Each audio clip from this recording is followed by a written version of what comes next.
Hi, this is the Tempner podcast where we explore ways to consistently deliver differentiated products and services. Today we have a special guest, Bob Dotterer. Bob has worked in a number of industries, but we hope to learn from his experience in growing a company and also design for manufacturing and other aspects where Bob has experience. So Bob, welcome to the podcast. Thank you for having me on. It's a pleasure to be here and good to visit with you. I guess for the benefit of those listening, maybe I'll just tell a little bit about myself, a little bit some of the backgrounds. There's some context to where I'm coming from.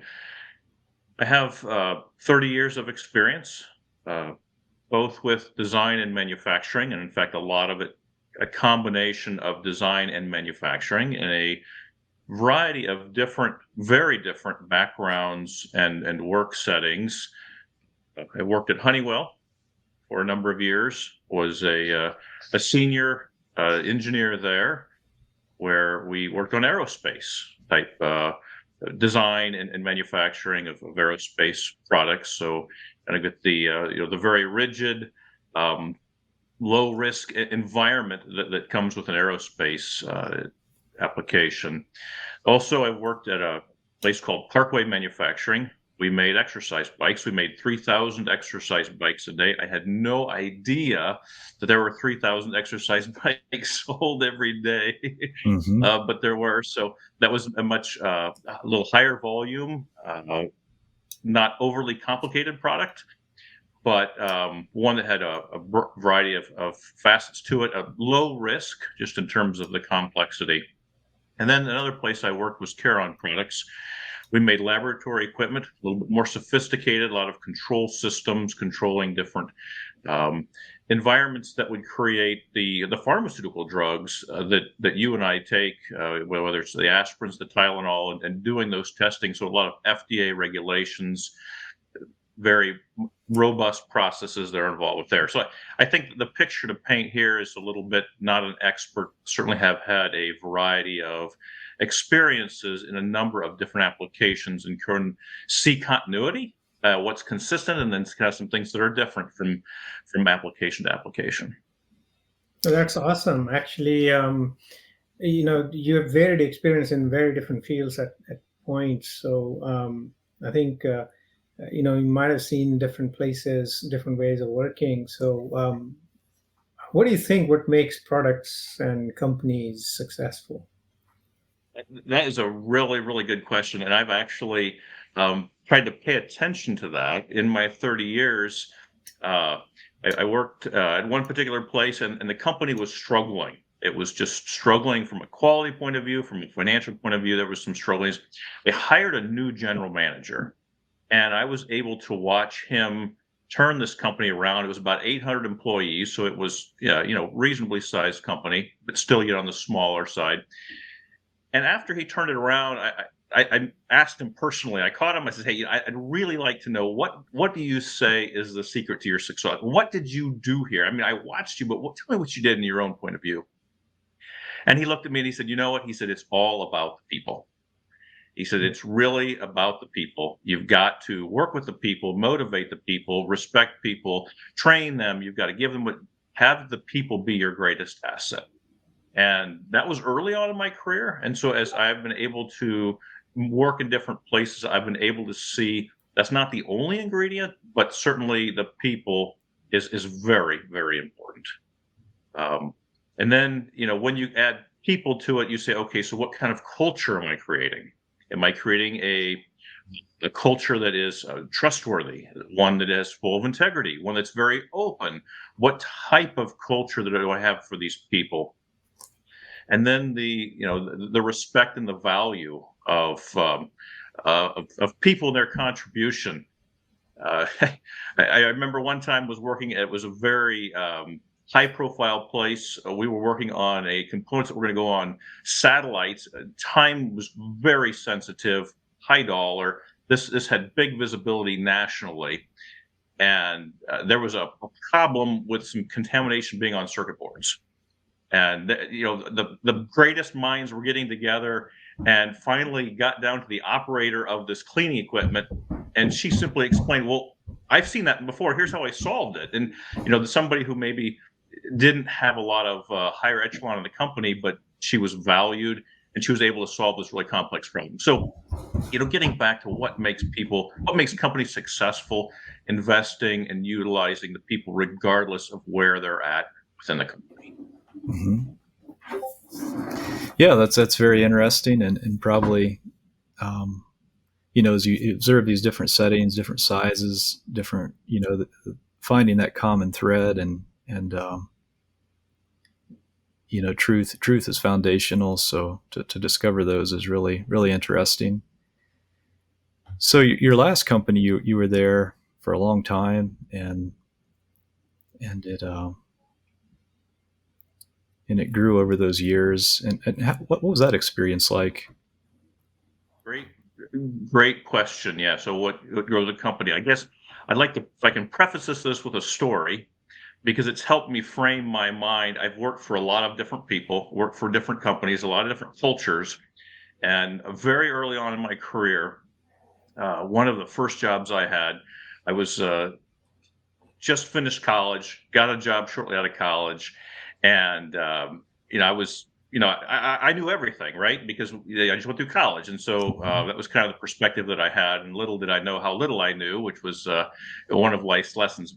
But I remember at the end of the day, I was telling my dad, I was just sharing with him how the a poor decision that I thought that had been made by upper management, and I explained how this is the decision that I would have made, and my dad very calmly, wisely, simply said, he said, Bob, he said, remember, he said, you can't argue with success. In other words, if the decisions that the management team is doing are continually bringing success to the company, you can't argue that. It may not be your style. It may not be a decision that you would have made or how you would have done that, but you can't argue with success. And so that's been helpful for me as I think about growing a company over many years and recognizing there are different styles. It's not how I would necessarily do it in order to be successful. But if it is successful, let's have respect and value. So what are some of those common things that are with successful companies? I kind of mentioned the people being one piece. I would say another piece, at least in today's culture, is openness and transparency. Mm-hmm. We can't divulge confidential information, but we can, in the spirit of openness and transparency, earn value and respect and help people see what's going on for the bigger picture. And I remember I was in one meeting. It was an entire operations department was there. The director of operations was leading it. There could have been, I don't know, maybe 200 people or so in this meeting. And there was a question about outsourcing. It was a really sensitive question that came from, the concern about losing jobs. Might we possible outsource? And so that was the gist of the question, where it came from. And the director of engineering, he answered the question. He said there's a reason and there's rationale. And he said, I'm going to tell you the rationale. And it was just a great context of recognizing that, hey, I can't tell you everything, but here is why we're saying what we're doing, and why it makes sense from that point of view. But there may be more to it that I'm not sharing. And I just, everybody could appreciate the openness, the transparency, the teamwork that came from that in order to grow a successful company. Mm-hmm. Yeah, that's a very, very common thing I see as well, as transparency and openness. As you look at all types of organizations, and of course we work a lot in the open source community, and that's perhaps the most extreme example of transparency and openness, and we see what that has produced, the value that's created in the technology stacks. But it's very interesting to see that those values translate, across the board and are helpful. Why do you think, maybe just to pause a minute and dig a little more into this, why is transparency and openness, why does that help so much? Have you thought about that? Or? Great question. And I had a very successful salesman He ran a sales team. He was part of the team that grew the company 10x over a number of years. And he told me, he said, Bob, he said, people buy from people. And, if it's a commodity, if you're buying something, maybe a screw or washer or whatever, that's not a big deal. But in general, people buy from people, and we develop this thing of trust.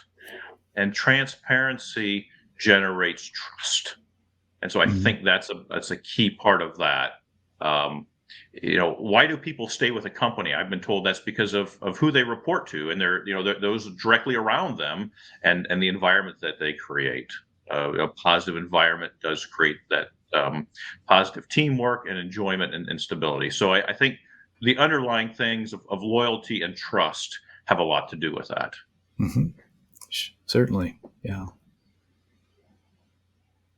So one thing you've mentioned in the past is doing 3D printing in production, and I've never talked to anybody who's done that before. A lot of R&D efforts. They'll have a 3D printer in the lab, and we'll print prototypes. Before we to try things out, but usually in production that gets sent to China or something and mass produced then. But so what caused you to look into this initially, or why did you ever consider 3D printing in production? Yeah, a great question. So I'll probably date myself a little bit, but some of the first things I did early in my career was design something in 2D CAD, and then print some drawings off, go to a machine shop, hand it to a very experienced machinist, and then they would go and fabricate the metal part. And Hmm. that was building a prototype. You had to wait in queue.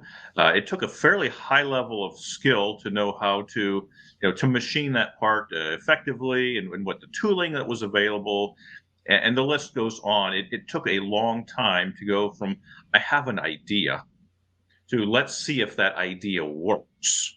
Hmm. And that could be easily 2 or 3 weeks. And then if something was outsourced, maybe you didn't have the right tooling, you had to send it out. Now we're talking, over a month, it could easily take. With the introduction of 3D printing, and like you said, a lot of engineering labs have that. It goes, and this is kind of where life has been for me in the past year. Is I have an idea today, 10 o'clock in the morning. I get this idea. I don't know if it's a good idea. I don't know if it will work, but it's an idea. And then over the next couple hours, I can generate a 3D model of that.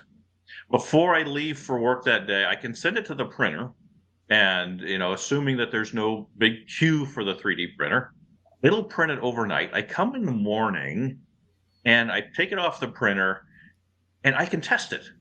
And so by 10 o'clock the next morning, I've had a chance to do some preliminary, maybe a proof of concept, a bench test, something like that. And within 24 hours, at 10 o'clock the next day, I know whether this idea is sending me in the right trajectory and to keep going down that path, or this really wasn't a very good idea.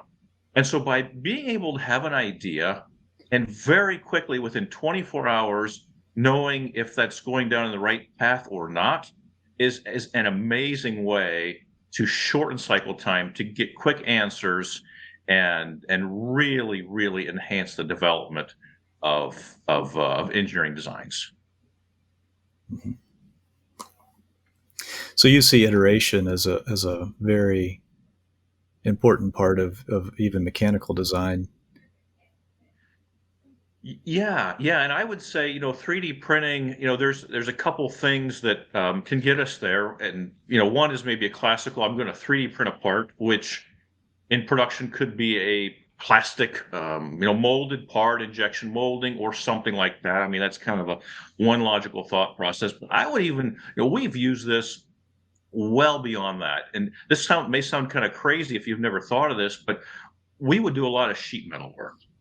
And to prove a concept out, we would print something in plastic that would simulate a piece of bent sheet metal Hmm. in some way. And again, so I've got those results in 24 hours, and I know whether this is going down the right path or not.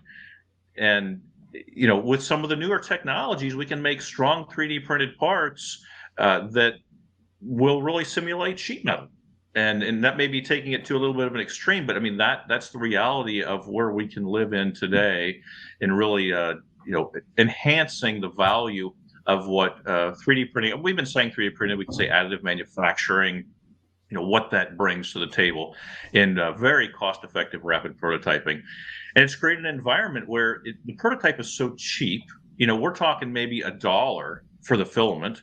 It's running overnight when no one is there. It doesn't take anyone to man the equipment. So it becomes so cheap. It's the best way is, instead of doing some analysis over days, is simply to print a 3D part and do a proof of concept that way. Mm-hmm. Yeah, I think if I can draw a parallel into the software world, if you look, we have now a lot of simulators and emulators, and it reminds me of RISC-V. There were no real hardware, and the whole software stack was standing. Before that, you in previous times you would need some sort of hardware, in order to get started, and hardware takes time, and so you are basically waiting for that. But so I see the power of simulation / emulation, where you can get a lot of work done, and a lot of design proofs and everything, and testing. In fact, it's very, very useful in quick testing turnaround. Even putting my software engineer hat on, I can see the power of it. So, what type of volumes do you think are appropriate for 3D printing and manufacturing? So is your question related to when this item goes into production? At what point is it more cost effective to design a die and injection mold it, for example, as opposed to 3D print it? Yeah. Sure. So those numbers in general are pretty low. In other words, I'd hate to throw out 100 pieces per year or something like that and throw some hard, fast number. But certainly, a lot of times, if there's a more specialty item, if there's maybe an option or something that doesn't have as much high volume, or I'm ramping up, starting out and generating that with 3D printed material before maybe you've got the design solidified, maybe you want some flexibility. You don't want to buy thousands and thousands of parts just yet or commit to that. I've been in environments where we have used 3D printed parts on actual final product, and not just on a temporary basis, but actually on a permanent basis, where the part was designed for 3D printing. It went on a piece of laboratory equipment. It went to customers. It was maybe a piece of machine that was $30,000 or $50,000 or $80,000. So it doesn't necessarily degrade the value of the piece of machine or equipment or whatever it is, just because it's a 3D printed part. But volumes does have a lot to do with it, and then the maturity of the design and the level of confidence that we're pretty confident this is what the design is before we go make a piece of tooling, as opposed to starting the first few runs with 3D printed parts. Sure. Yes. So as we think about all this, did you ever change the design after it's in production? Did this process encourage you to do more of that instead of just kind of lock it down and make it without changing it? Yes, and that is one of the beauties of a 3D printed part. So in production, a part that is 3D printed as opposed to injection molded, for example, it's the sort of thing that if an operator had maybe a suggestion how to assemble it easier, or there's some field feedback that says, hey, here's an opportunity in the field, or an engineer says, hey, if I designed it this way, I could eliminate another part or make it this easy or more robust in some ways. It's very cost effective and fairly quick to qualify a revision change and implement that part. A lot of the items that we had in terms of material wise, we're only talking $1 or $2 of material. So that's pretty inexpensive on the material side, able to have the design very quickly change for a 3D printed part Again, as opposed to, I got to stop the mold. I'm going to take the mold out. I'm going to rework the mold. I'm going to run some first articles. I'm going to test those. That's a much more involved process. So from a continuous improvement point of view, 3D printed parts offers some flexibility and cost reductions that a molded part that would use tool and die wouldn't have. Sure. Yeah, that's really interesting how, especially for low volume, high value products, that's really neat that it can improve even once it's in production easily. So yeah, it's interesting how electrical designs and mechanical designs are becoming more like software, where we actually improve it through the product cycle, not just during the development. So as we get into the specifics of this, a lot of us have 3D printers and they're pretty low end. What's the difference between a printer you might use in production versus like a $300 one you'd have on your desk? And there again, I think some people have, like you said, a hobbyist 3D printer. I've got one. I can make little toys, little widgets. It's just kind of fun. And again, I'm going to call it a hobbyist 3D printer. Those can give a little bit of a negative connotation if someone thinks that that's what a production printer does, because they can be kind of pretty sensitive. They can be sensitive to how it's designed. They can the filament can easily not work properly, etc. So if somebody is a hobbyist 3D printer and they have maybe a less than ideal perspective of 3D printing, I would like to challenge that a little bit and say, hey, there are this whole class of production 3D printers out there on the market. Yes, they cost 5 or 10 times more than a hobbyist 3D printer does, but they are much more robust, and they are designed to run 24/7, and that's how they're designed. What we would do is in production, we actually had run by production people an entire bank of 3D printers, which were production quality printers. And at the start of the shift, we ran different shifts, but for a while we ran a single shift. And so if we're running a single shift, at the beginning of the shift, the operator would load it, start the run, and would run an 8 or 9 hour print.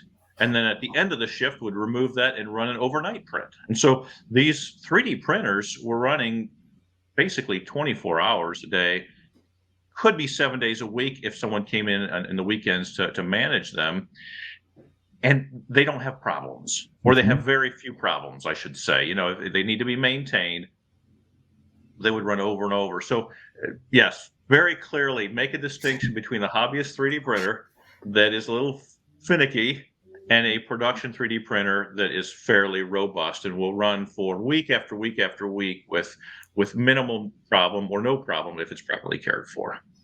Yeah, that's great. That sounds like a little different experience than I've had. So I appreciate hearing that it can work pretty well. So, you talk about different types of materials. As a hobbyist, we often use PLA. What are the different types of materials you've used, and what are some of the trade-offs? Yeah, so the different types of materials, certainly you want to fit the application. Moisture is something to be aware of.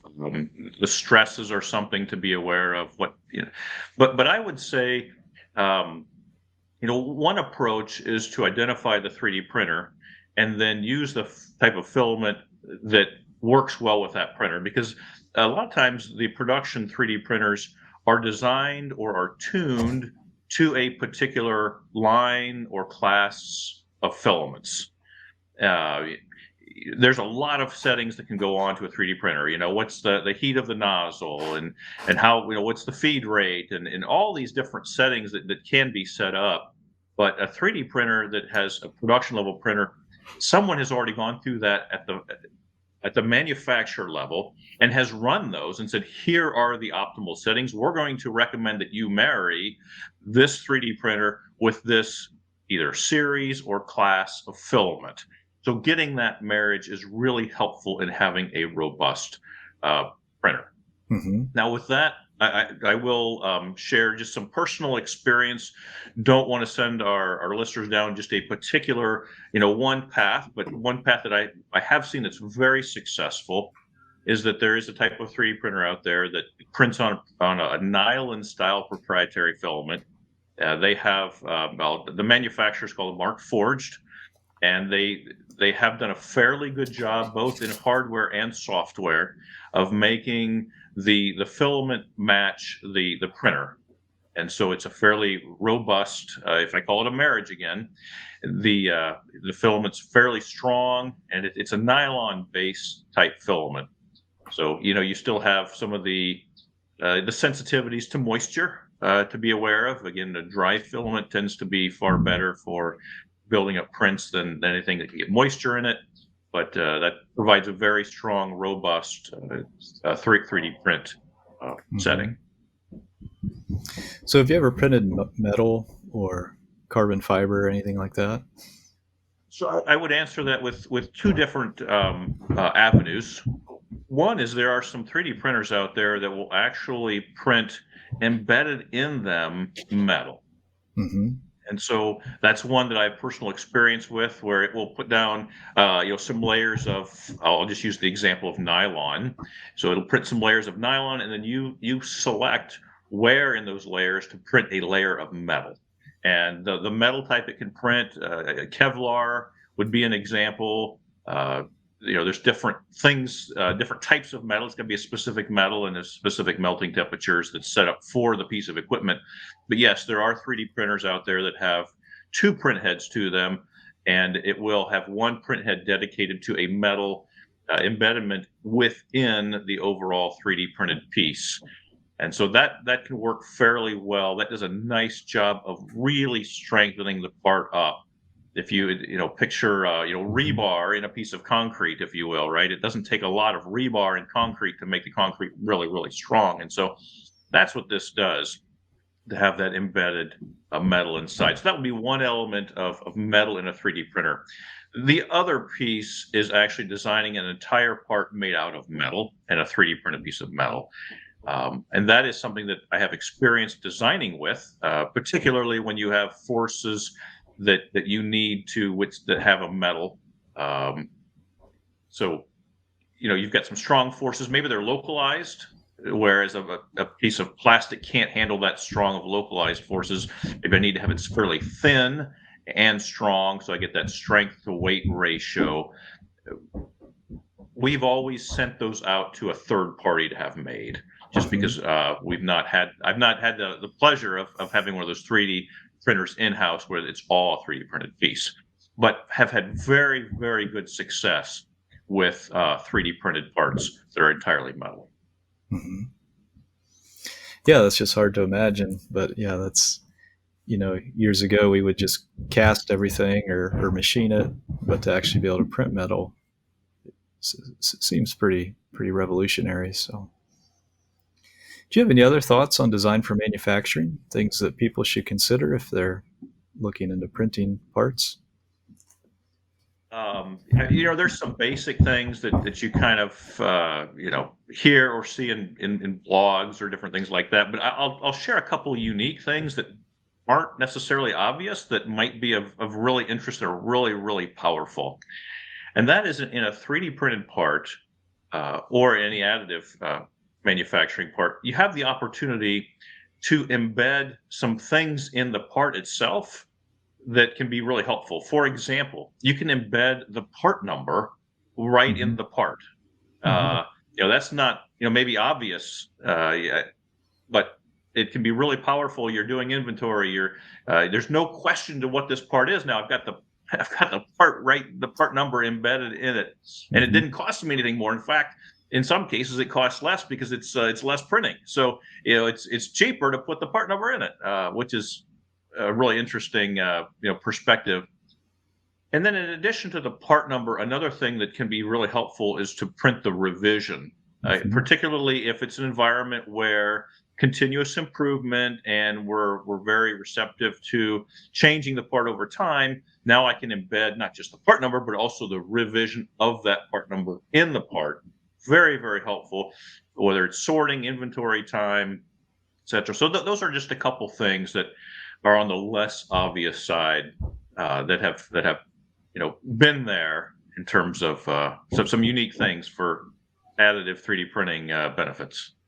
Yeah, that's if you know exactly what's in the machine, what revision, if there's problems, that seems like that would be a huge benefit to being able to figure out what happened or what's going on. Another thing that I've found really helpful, again, if somebody is like looking to get into the 3D printing world and they don't have that much experience there, you say, I'm thinking about this, but if you're in an environment where you're considering 3D printing for production, your volumes are such that we could consider 3D printing parts for production. What we found to be really helpful, and we learned this the hard way, is have engineering that designs the parts and tests the parts and qualifies the parts use the exact same 3D printer that is going to be used in production. It's I've just seen it over and over where there's been a disparity between the 3D printer that's used in production and the engineering one for whatever reason, whether it's just at different times or it wasn't thought through, or maybe engineering wants some capabilities that they don't intend to use in production, or vice versa. But having the same one has just streamlined that conversion from design over to production by having the same part. So the same 3D printer making the parts, the same files, it's all there. Really, really helpful. Yeah, that makes a lot of sense. And you look at the cost over the production cycle, the cost to have an engineering have this access to the same machine is, I'm sure, minimal. So any other thoughts on design for manufacturing? Just a couple of things that certainly we talk about a short design cycle. Don't underestimate the orientation of a part, that in one direction it could be less strong than another direction, or maybe if one part you see, I can't 3D print this one because it's a visual part. Well, if it's oriented a certain way on either the table or up or sideways or whatever it is, you can get a part that can be aesthetically pleasing. One of the products that I worked on had a handle, and so we're touching it all the time, and the handle was made out of aluminum.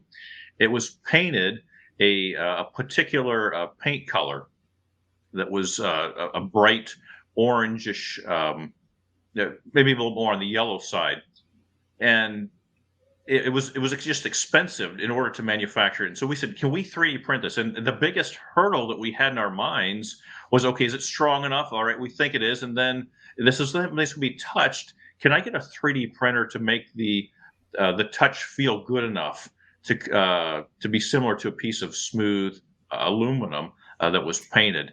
So we had to play with the orientation and exactly what the settings were going to be on this.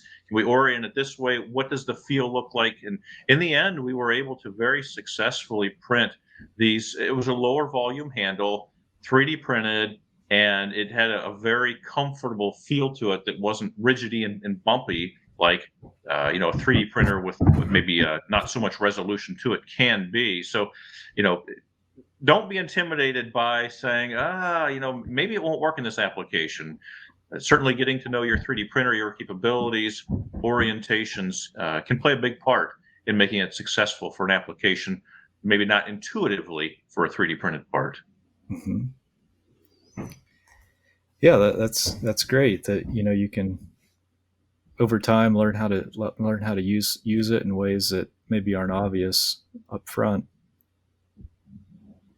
So as you think about manufacturing, we're talking about 3D printing in-house. It's one of the trends today is outsource a lot of the manufacturing. So how do you make decisions like that? Are you going to manufacture it in-house or outsource it? Yeah, so there's two drivers that come to mind that you can roll into a cost. One certainly is going to be quickly your volume. Mm-hmm. if the volumes are high, outsourcing becomes more and more attractive financially. So if volumes are low, or if this is maybe an option or a customization that's less used, then that's more attractive to being in-house and having that flexibility to change something in-house. So that would certainly be a big piece. And then the maturity of the design. The more mature, the more it makes sense to have it outsourced as opposed to in-house. But I would encourage some people to think and say, okay, if we do have a number of parts that are lower volume, does it make sense to have just bring this technology and bring the expertise in-house and make that part of what we do internally? And if that's I'll just share one exercise that I went through a number of years ago as part of a team. We had thousands of different parts. We had made quite a variety of suppliers, thousands of SKUs, and we just went through as a team and said, let's identify all the parts that are possibly 3D printed. In other words, we'll do an analysis, but let's just make a macro pass. Do we have 1,000 pieces? Do we have 100? Do we have 5? What do we have that could make sense to 3D print? We did that exercise. We were actually surprised. There were parts that were plastic. There were parts that we had purchased that were metal. There were all kinds of different parts that we had that we said, these would be candidates. We kind of brought them together and said, wow, if I can build these and have a one-day turnaround time, if I can have the flexibility to customize these to make changes on the spot, we did the analysis and it made sense for us to bring the expertise in-house, to purchase several banks of 3D printers, to have a room dedicated to it, to develop that expertise in-house, and said, look, we did analysis, how much money are we going to save? And we soon found that the return on our investment on the 3D printers was just a couple months. They paid for themselves in just a couple months. But I think being an open mind, looking at the macro picture and saying, is this a direction we can go to make sense to bring in-house made sense. The 3D printing metal, that did not make sense if we didn't bring that in-house. Sure. Yeah. So it's if you bring stuff in-house, you have a much shorter lead time, and like we've already discussed, the flexibility to improve it. And then, at some volumes, the cost makes sense. So yeah, it's very, we face these decisions all across the industry, even in the software world. Do we build it, or we buy it, or find it? And I've always been a proponent of owning the integration points. If something needs to change in the product, do you own enough of the product to be able to change it, versus being, having to go through some very, very long process because an outside organization owns that point where things come together. And so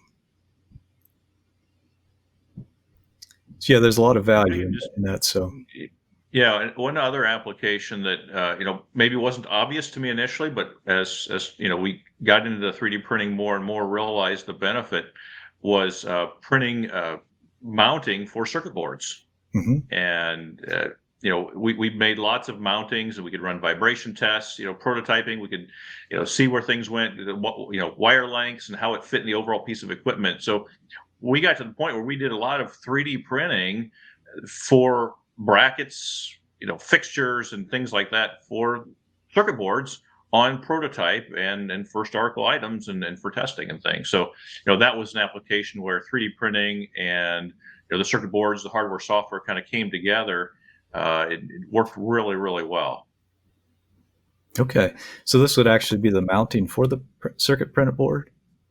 Right. For prototyping in particular, Mm-hmm. Mounting for circuit boards, again, I have an idea how to mount that. I'm not sure all the interference, how I'm going to run the wires, etc.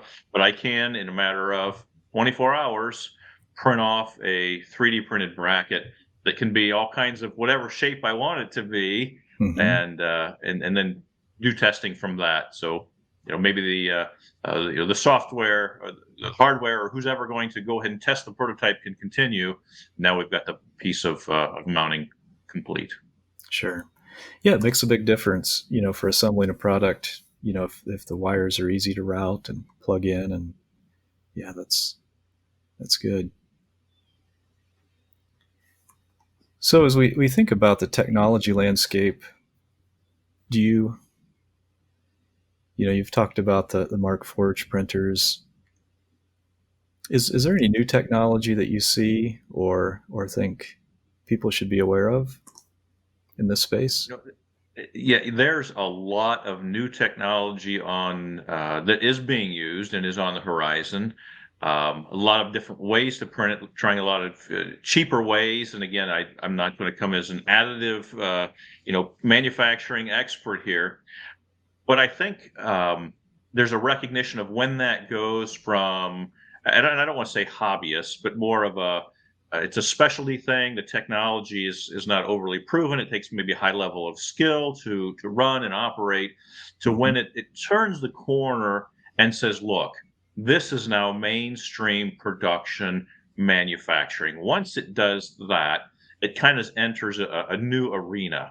And so I see a lot of technology that's maybe close to that corner. People are trying to come out with fairly cost-effective.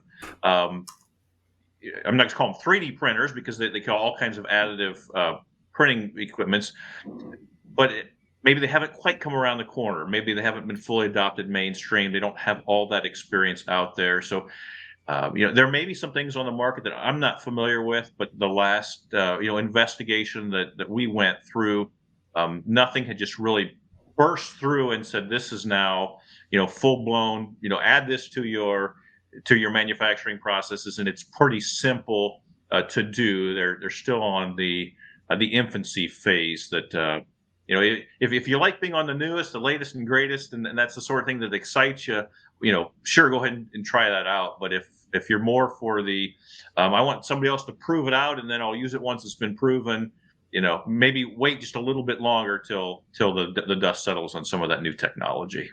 Sure. Yeah. When you're using something for production, especially, it's a good machine is really important, I'm sure, so you don't, your production keeps going. And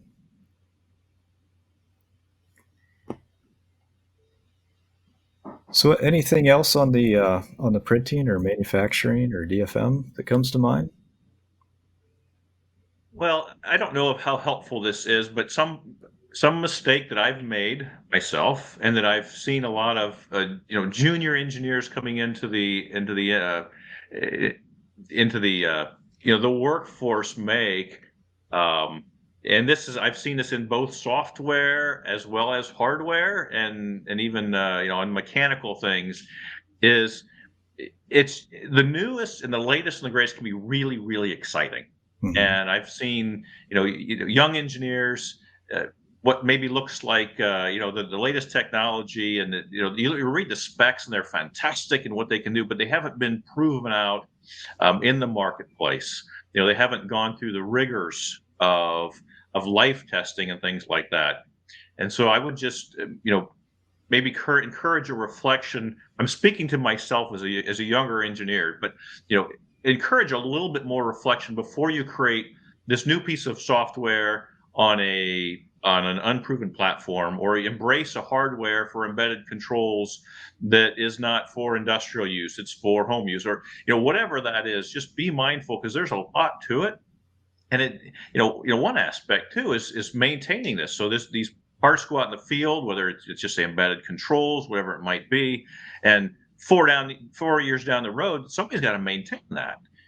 So jumping on with the latest and greatest that really isn't settled can be concerning to a company years down the road that has to maintain the hardware, the software, the platform, the chips, whatever it is. So I've made that mistake, seen that made, and it's a mistake that can be made in 3D printing world as well. So I would just share that to my younger self. Sure. Yeah, you definitely see that. There's a lot of maker/hobbyist gear out there now, and equipment, and the Raspberry Pi is a very cheap and powerful platform, but I've seen it, people are really struggling to use those in a production setting, and the same with other similar type maker platforms. So yeah, that's definitely something I really encourage people to go with. And if you're building an industrial product, find an industrial supplier for your compute module and stick with that rather than the maker style stuff. So any other thoughts or advice for young people? It's been great visiting with you. I've really enjoyed this, and I hope our listeners able to take some gem away and apply it to their life. So thank you very much. Yeah, we appreciate you coming on the podcast, and likewise, if our listeners have any feedback, or please let us know. We're always interested. Yeah. Thank you. Thank you.